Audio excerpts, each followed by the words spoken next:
Listening Test 1. You will hear a number of different recordings and you will have to answer the questions on what you hear. There will be time for you to read the instructions and questions and you will have a chance to check your work. All the recordings will be played once only. The test is in 4 sections. Write all your answers in the question booklet. At the end of the test, you will be given 10 minutes to transfer all your answers to an answer sheet. Now turn to Section 1.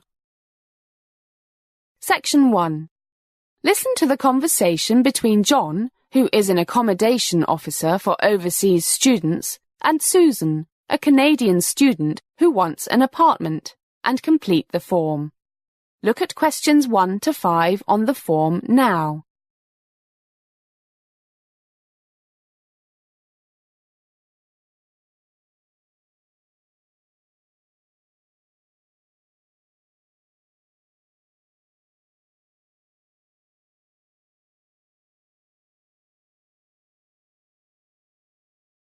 You will see that there is an example which has been done for you. On this occasion only, the conversation relating to this will be played first and repeated. Hi, Students' Housing Office. I'm John. Can I help you? Hi, I hope so.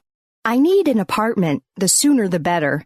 My friends suggested I try you guys. Well, that's what we're here for, the famous Students' Housing Office. By the way, we call apartments flats here. Anyway, let's get started. First, I'll take down a few particulars to put in our database. Hopefully, we'll help you find some digs before term starts. Now we shall begin. You should answer the questions as you listen, because you will not hear the recording a second time. First, you have another chance to look at questions 1 to 5. Listen carefully and answer questions 1 to 5.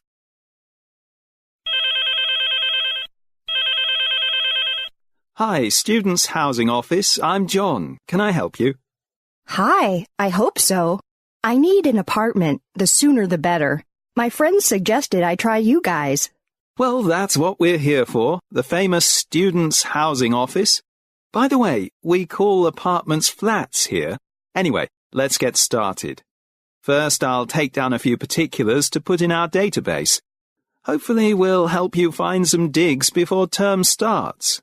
Some what? Some digs. That's British slang for rented accommodation. Oh dear, flats, digs? And I'm an English major. No problem. But back to business. Okay, family name. Cartier. Cartier. Sounds French. Yeah, my ancestors were French. Wow. Do you speak French? I was born and raised in Montreal, so I'm bilingual. That's great. And your given names? Susan Marie. That's M-A-R-I-E. Got it. Nationality? Canadian, I guess. Right. And your student number? CA 04628. Okay. Got a contact number?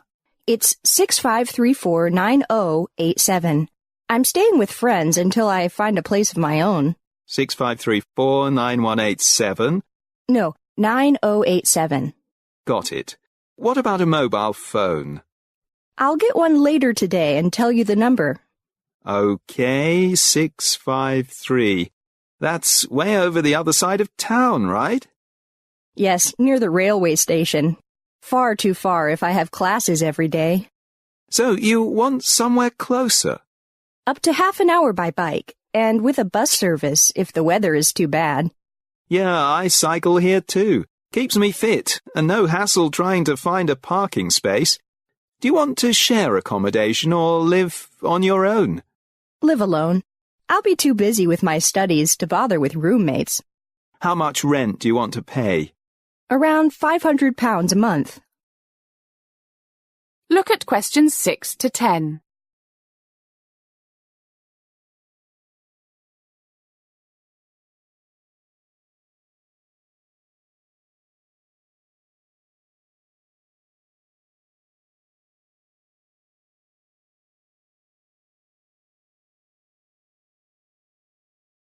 Now listen to more of the conversation between John and Susan and answer questions 6 to 10. That's about right, but it won't be very big. Would a bedsitter be okay? A bedsitter? More British English for you. It's a single room with cooking facilities. Some are quite nice. That'll be okay, but I don't want to share a bathroom, and it must be clean, bright, and not by a noisy main road. Okay, but you've come a bit late. With only 4 days to go before the term starts, we've only got shared accommodation on our files at the moment. But don't worry, we'll do our best. Oh, I forgot.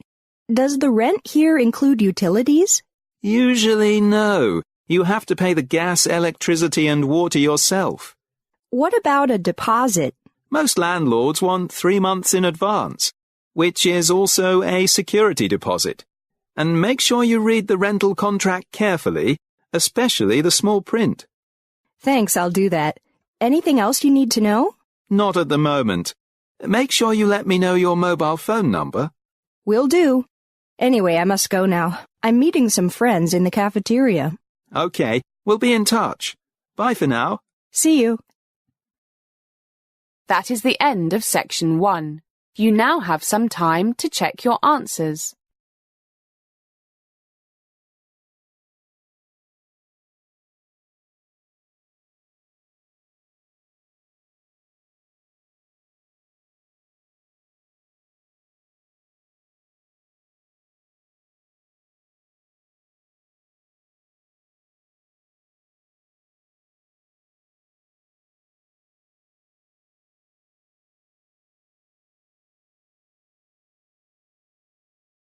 Now turn to Section 2. Section 2. You are going to hear an introduction to a library by George Martin, who is the head librarian. First look at questions 11 to 16.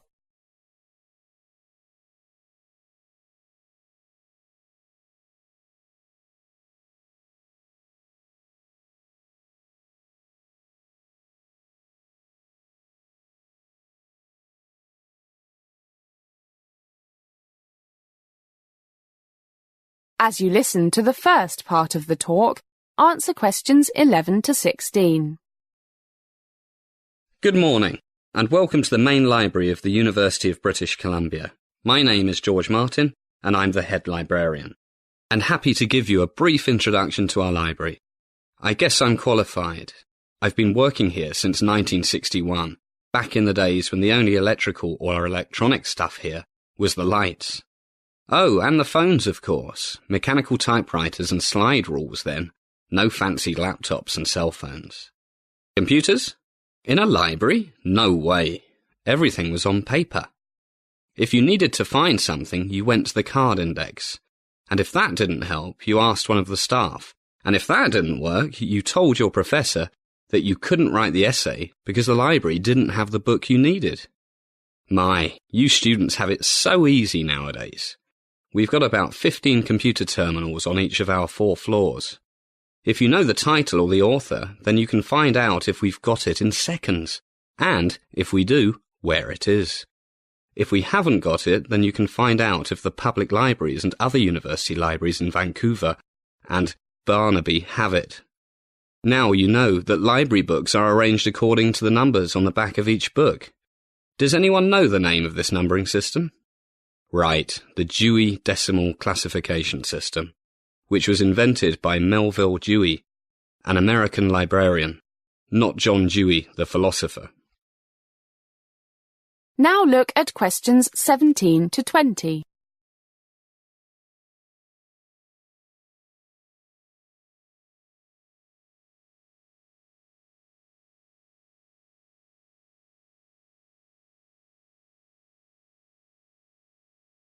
As the talk continues, answer questions 17 to 20. In Melville's day, book classification systems were in a real mess, so he decided to do something about it, and around 1876 came up with the system we still use today. Look up there, and you can see a list of basic categories. 000, generalities, which includes all sorts of things, encyclopedias, news media, etc., etc. Then 100, philosophy and psychology. 200, religion. 300, social sciences. And so on up to 900, geography and history. With over 4 million books, actually nearer to 5 million now in our library, we have a lot to thank Melville for. Now, if you look up to your right, you can see the layout of the library. It's very logical. We start down here on the first floor, or the ground floor for our British cousins, with 3 zeros, generalities, and so on up to the 4th floor with all the 800s and 900s.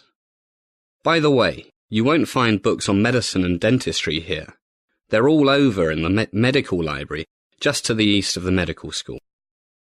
Now, if you look at the plan of the 2nd floor, you can see we have a CD and DVD library.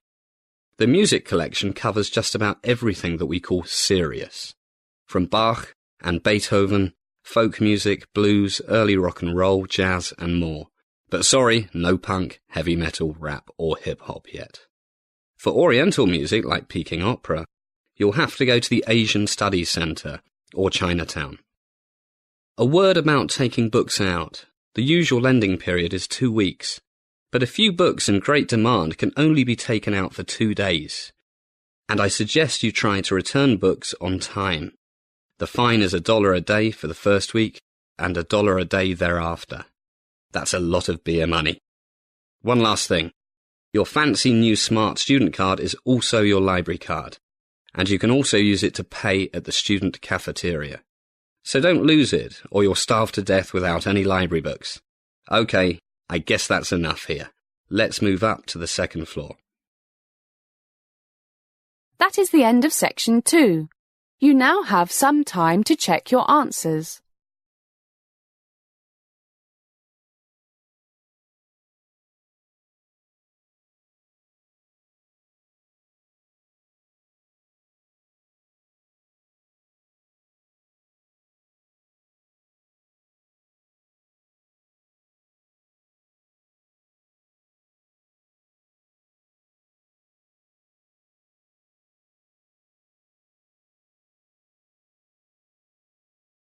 Now turn to section 3.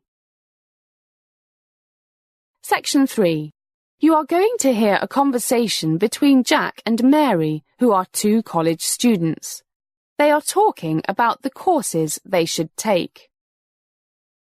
First, listen to the first part of the conversation and answer questions 21 to 26. You now have some time to read questions 21 to 26.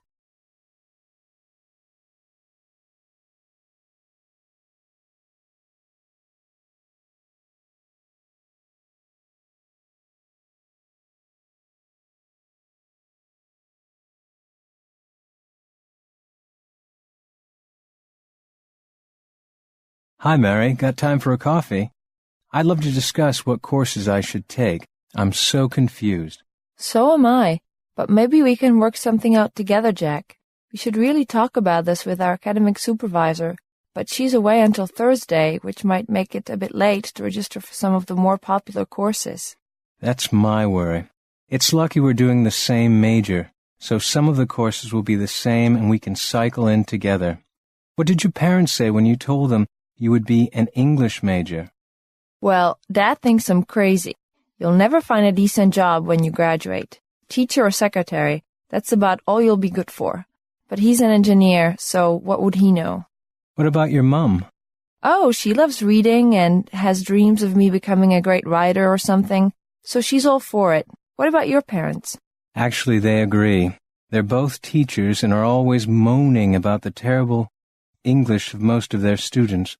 They blame it on computers, computer games, to be exact. Very few of their students ever read novels. Anyway, let's have a look at some of these courses. I thought of taking Latin. People say it'll train my brain and help with French and Spanish as well as English. I think that's nonsense. It's a dead language. If you want to learn Spanish or Italian or something, then learn it directly. I did Latin at high school, and apart from helping me guess the meaning of some new words with a Latin root, it was a waste of time. Leave Latin to archaeologists and theologians. Guess you're right. Okay, no Latin. Actually, I'm playing with the idea of doing journalism later. Foreign languages are always useful for a journalist. Maybe I'll take oral French. As the conversation continues, answer questions 27 to 30. You now have some time to read questions 27 to 30.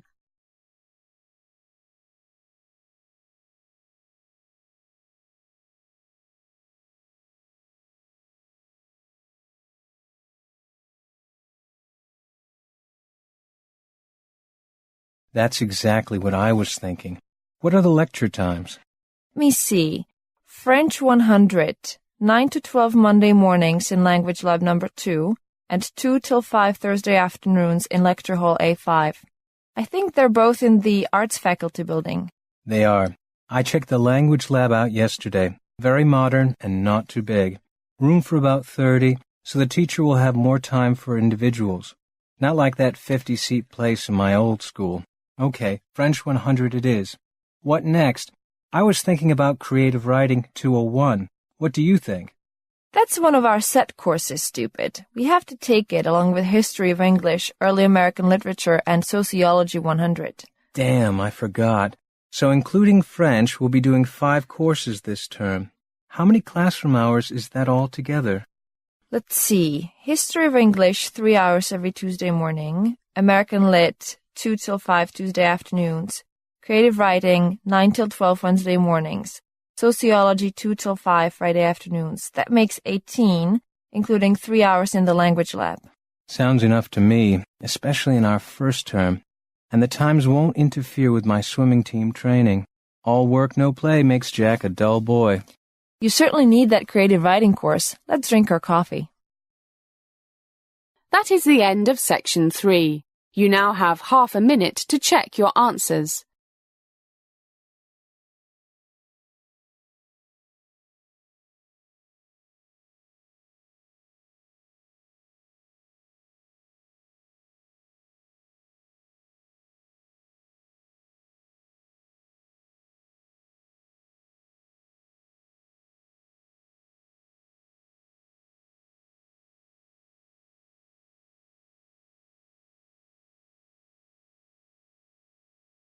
Now turn to Section 4. Section 4.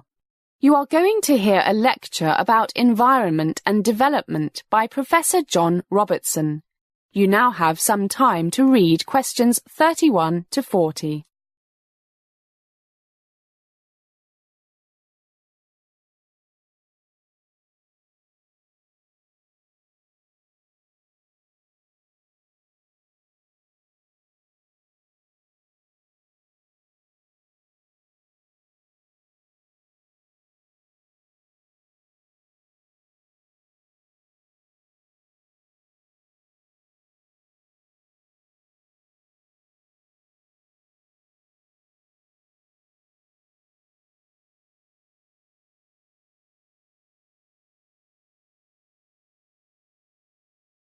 Good morning, everybody.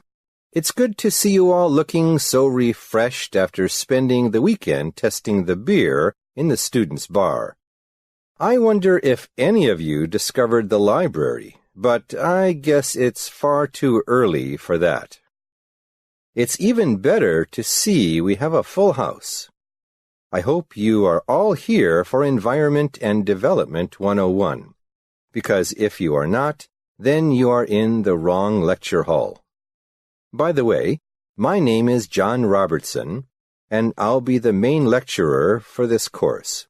But we will have some guest lecturers from time to time. And nobody has left. Great. I guess that means you all intend to take this course. Okay.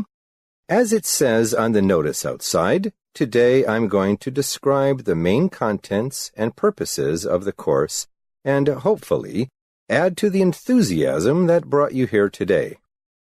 Does anybody know who Howard Odum was? Right? He is known as the father of ecology. He once said, "Everything is connected to everything else." And that statement explains the design of this course. As human knowledge expands, most courses, even first-year courses, get more and more specialized. You learn more and more about less and less. This course is quite different. In the 72 hours of this course, don't forget you get 2 credits for it instead of the usual 1. We will try to achieve 3 main objectives, namely, we will try to get an understanding of what is happening to planet Earth, why it is happening, and hopefully to find some answers to the many problems that we'll be talking about. The first few lectures will be an overview of the more serious current trends that are of such great concern to, not just greenies, meaning environmentalists like myself, and organizations like Greenpeace and Friends of the Earth, but also to more and more ordinary people and even a few politicians and corporate leaders. So we'll be looking at things like global warming, the loss of, in particular, tropical forests, persistent organic chemicals, known as gender benders, because they can seriously affect the sexual development of animals, desertification, the serious worldwide problem of overfishing, and the accelerating loss of biodiversity. If humans carry on as they are, some 50% of the world's plant and animal species will be probably extinct by the middle of this century. That's the environment bit. What about development? We'll be thinking a lot about this issue. If the goal of development is to improve the quality of life, which presumably means making people happier, then we have to think about this thing called happiness. In modern times, we have become consumers in the great consumer society. Are we any happier than the Bushmen of the Kalahari Desert in southern Africa? And if common sense tells us that rising sea levels, gender benders, and all the other aspects of a worsening environment will sooner or later put a big brake on consumption. Why? Given the warnings from the great majority of the world's scientists, are things in general continuing to get worse? This brings us on to psychology, sociology, and of course politics, economics, and even philosophy. We won't have time to go into each of these areas in great depth. For our immediate purposes, this is not necessary, because the basic goal is to help us develop a model, a dynamic model, that integrates the main forces leading to environmental degradation and those opposing forces that promote environmental stewardship. This is a tall order for us to do as individuals, so we'll be dividing into teams, and each team will focus on 1 or 2 particular aspects, at the same time integrating the main findings and arguments of the other teams into their work. Well, we have a lot of great work to do, which means it's coffee time. Back in 15 minutes. That is the end of section 4. You now have half a minute to check your answers.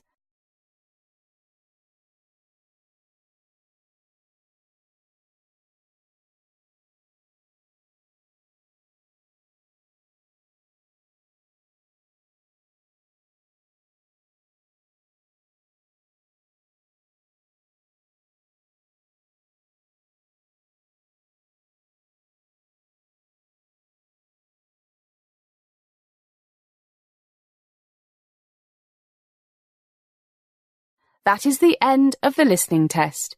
You now have 10 minutes to transfer all your answers to the answer sheet. The sheet.